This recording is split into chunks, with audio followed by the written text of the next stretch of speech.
గాంధీ భవన్లో మొత్తానికైతే మాత్రం మున్సిపల్ ఎన్నికల ఫలితాల కోలాహలం కనిపిస్తుంది. ఇక్కడ నేతలు కార్యకర్తలు పెద్ద ఎత్తున వస్తున్నారు. ఇక సంబరాలు కూడా చేసుకుంటున్నారు. ఎన్నికల ఫలితాలు కూడా మెజార్టీ స్థానాల్లో కూడా మున్సిపాలిటీలు కైవసం చేసుకున్న నేపథ్యంలో ఒక ఆహ్లాదకరమైన వాతావరణం కనిపిస్తుంది. మనతో పాటు కాంగ్రెస్ సీనియర్ నాయకులు వి హనుమంతరావు గారు ఉన్నారు. మరి వస్తున్న ఫలితాలపై కూడా వాళ్ళ యొక్క అభిప్రాయం తెలుసుకునే ప్రయత్నం చేద్దాం. మెజారిటీగా కాంగ్రెస్ పార్టీ ఇక ఎన్నికల ఫలితాల్లో భాగంగా ఇక స్థానాలు కూడా సంపాదించుకుంటుంది. వస్తున్న ఫలితాలను బట్టి చూస్తుంటే మీరు కూడా ఫీల్డ్ లెవెల్లో కూడా పెద్ద ఎత్తున ఈసారి ప్రచారం కూడా నిర్వహించారు. ఎట్లా చూస్తారు ఈ ఫలితాలను? ఈ ప్రచారం కేవలం మా అభివృద్ధిని చూసి ప్రజలు ఓట్లేశారు, మా మాటలు నమ్మారు. అబద్ధాలు చెప్పినాడు బీఆర్ఎస్ బీజేపీ నమ్మలేదు. వీళ్ళైతే చేయగలుగుతున్నారు. రైతులకు రుణమాఫీ చేశారు, ఫ్రీ బస్ ఇచ్చారు, కరెంటు ఫ్రీ ఇచ్చారు 200. అదేవిధంగా రేషన్ కార్డులు ఇచ్చారు, టూ బెడ్రూమ్ ఇచ్చారు, ఆఖరికి సొంత బియ్యం ఇచ్చారు. కాబట్టి ఈ పార్టీకే ఓటేయాలని అభివృద్ధికే ఓటేశారు. వీళ్ళ మాట నమ్మలేదనేది క్లియర్ అయిపోయింది. కానీ డబుల్ ఇంజన్ సర్కార్ వస్తుంది, అందుకోసమే మున్సిపల్ ఎన్నికల్లో మెజార్టీ స్థానం మేము సాధించుకుంటాం బీజేపీ అన్నది. కానీ మున్సిపాలిటీలో అనుకున్నంత రాలేదు. కానీ కార్పొరేషన్లో కొంచెం వచ్చే అవకాశం ఉంటే వార్తలు అదేం చెప్పుకొని వాళ్ళు ఆటలు రోజు స్టేట్మెంట్లు ఇవ్వాలి, రోజు తిట్టే కార్యక్రమం. డబుల్ ఇంజన్ బంద్ చేసుకోమను, ఇప్పుడు సింగిల్ ఇంజనే నడుస్తుంది. ఇక్కడ రేవంత్ రెడ్డి ఇంజను, రాహుల్ గాంధీ ఇంజను, మహేష్ కుమార్ ఇంజనే నడుస్తుంది. డబుల్ ఇంజన్ సబ్కా సాత్ సబ్కా వికాస్ ఏడ ఉన్నది రే భయ్? మీ బీజేపీ రూల్లోనే ఉన్నది. మా దగ్గర ఎన్నిసార్లు పోయినా మాకు అభివృద్ధి చేసే కార్యక్రమం ఏంటి ఇస్తున్నారా?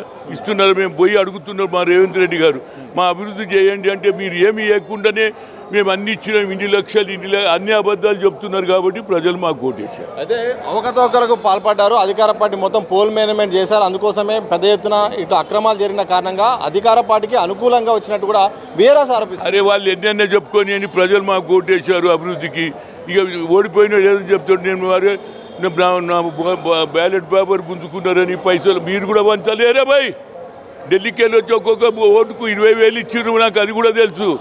ఇక్కడనైతే పైసలు ఉన్నాయా లేదా?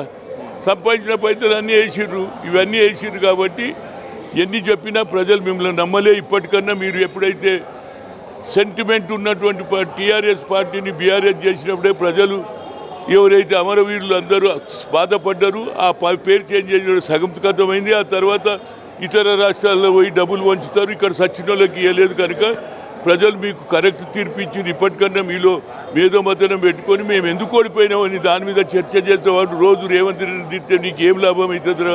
ఒక రోజు పేపర్లు ఉండదు, తెల్లారి అడిగేటోడు ఉండడు. కనుక ఇప్పటికన్నా బుద్ధి తెచ్చుకొని ఏమేమి తప్పులు చేసినా సరిదిద్దుకొని మళ్ళీ ప్రజలలో పోతే వాళ్ళ దయ ఉంటే మీరు వస్తారు, లేకపోతే మేమే వస్తాం. వడ్డపల్లిలో మున్సిపాలిటీ మొత్తానికి జాగృతి బలపరిచిన ఫార్వర్డ్ బ్లాక్ నుండి పోటీ చేసిన కవిత పార్టీ వాళ్ళకైతే వచ్చింది. దాన్ని ఎట్లా చూస్తారు? ఇక భవిష్యత్తులో ఇక కవితకు రాజకీయంగా ఇది ఒక శుభపరిమాణం ఏమొస్తుందో? ఒక సీట్ వచ్చిందండి, మున్సిపాలిటీ వచ్చింది మొత్తం వచ్చింది వడ్డపల్లి. అదే ఒక్క మున్సిపాలిటీ వచ్చినంత మాత్రాన కాదు. కానీ అక్కడ ఏంటంటే గతంలో సాక్రిఫైస్ చేసిన వాళ్ళ గురించి మేము మాట్లాడుతుందని, సాక్రిఫైస్ని గుర్తించిందని ఓటు చేసింది. ఫ్యూచర్లో ఏమవుతుందో మేము ఎట్లా చెప్తాం?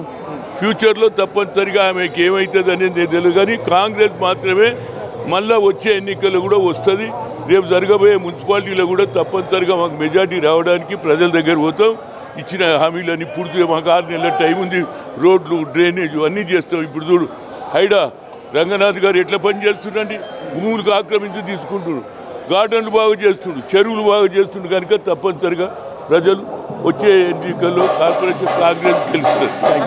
వచ్చే ఎన్నికలు ఏదైనా కానీ కాంగ్రెస్ పార్టీ అయితే ప్రజలైతే ఉన్నారు. హామీలు కూడా ఇచ్చిన హామీలు నెరవేరుస్తున్నాం. ఇంకేమైనా హామీలు ఉన్నా కానీ తప్పకుండా నెరవేరుస్తాం. ఏదేమైనప్పటికీ కూడా డబుల్ ఇంజన్ సర్కార్ అయితే మాత్రం తెలంగాణ రాష్ట్రంలో పనిచేయదు. ఓన్లీ సింగిల్ ఇంజనే, అది అదైనా సీఎం రేవంత్ రెడ్డి ఇంజనే, రాహుల్ గాంధీ ఇంజనే ఇక్కడ పనిచేస్తుంది. ఇక కవిత ఒక వార్డులో ఒక మున్సిపాలిటీ గెలిచినంత మాత్రం ఏం ప్రభావం అయితే ఉండదు. అక్కడున్న పరిస్థితుల వల్ల గెలిచింది. ఏదేమైనప్పటికీ కూడా ప్రజలు మా వైపే ఉన్నారన్న ఒక సంకేతాన్ని అయితే మాత్రం ఈ ఎన్నికల ఫలితాలు ఇచ్చాయని కూడా కాంగ్రెస్ సీనియర్ నాయకులు వి హనుమంతరావు గారు స్పష్టం చేసిన సందర్భం కనిపిస్తుంది. ఓవరాల్గా మనకు చూస్తే మాత్రం గాంధీ భవన్లో మాత్రం ఇక మున్సిపల్ ఎన్నికల ఫలితాల భాగంగా కాంగ్రెస్ పార్టీ అత్యధిక స్థానాలు సాధిస్తున్న ఈ సందర్భంలో మాత్రం సంబరాల వాతావరణం కోలాహలంగా కనిపిస్తుంది. చూడాలి మరి సాయంత్రం వరకు అయితే మాత్రం ఒక పర్ఫెక్ట్ ట్రెండ్ వచ్చే అవకాశం ఉంది. ఆ ట్రెండ్లో భాగంగా మున్సిపల్ ఎన్నికల్లో ఎన్ని మున్సిపాలిటీలు మరి కాంగ్రెస్ పార్టీ సాధిస్తుంది, మిగతా పార్టీ సాధిస్తుంది. అలాగే